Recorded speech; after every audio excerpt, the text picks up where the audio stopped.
सवें राज राणा तनी में मोहम्मद मां परे खां सुञाणा हुंदुस छोटकारे जो झंडो हथन में हुंदुस छोटकारे जो झंडो हथन में चौदस छोटकार जो झंडो हथन में जिए गुल गुलाबी असुहणो गुलन में जिए गुल गुलाबी असुहणो गुलन में मुझो मुस्तफा पा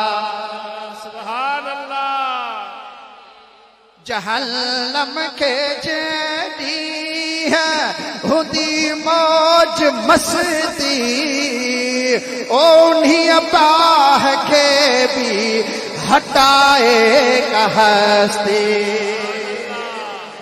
जहन्नम के जेडी है हुदी मौज मस्ती ओन्ही अपाह के भी हटाए हस्ती करे पार केश्ती चौ करे पार के ओ करे पार केश्ती आनी दो अमन में करे पार केश्ती आनी दो अमन में जिए गुल गुलाबी असुहणो गुलन में जिए गुल गुलाबी असुहणो गुलन में मुझो मुस्तफा पा कंदो हर को पहुंची रुगो जान पुख्ती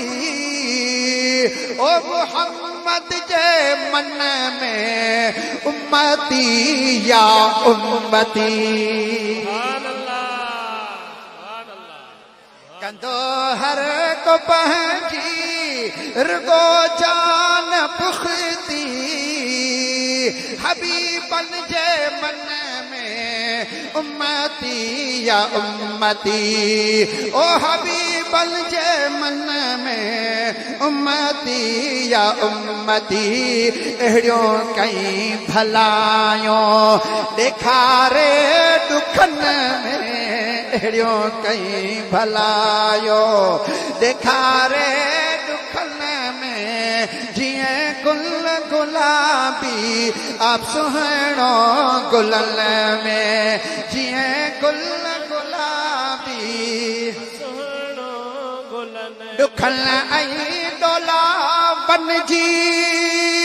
ओ परवाह नाहे सुभान अल्लाह थकजी पिया आहियो हाणे तव्हां बैत मथे खणे सुभान अल्लाह दुखन ऐं डोलावन जी परवाह नाहे ओ ज़ईफ़न जो ज़ामिल ॾींदो राह ठाहे दुखन ऐं डोलावन जी परवाह नाहे ज़ईफ़न जो ज़ामिल ॾींदो राह ठाहे अची पाण बीहंदो चओ अची पाण आहा अची पाण बीहंदो अची पाण बीहंदो ओ सरवर सुफ़न में अची पाण बीहंदो अची पाण बीहंदो ओ सरवर सफ़न में जिए गुल गुलाबी असुहणो गुलन में ओ जिए गुल शुक्र कर महेसर शफादार मिलियो ओ पको साथ दींदड़ वफादार मिलियो शुक्र कर महेसर शफादार मिलियो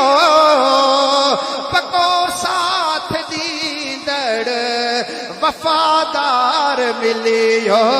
गुलाम नबी थी खुशी हर वतन में गुलाम नबी थी खुशी हर वतन में जिए गुल गुलाबी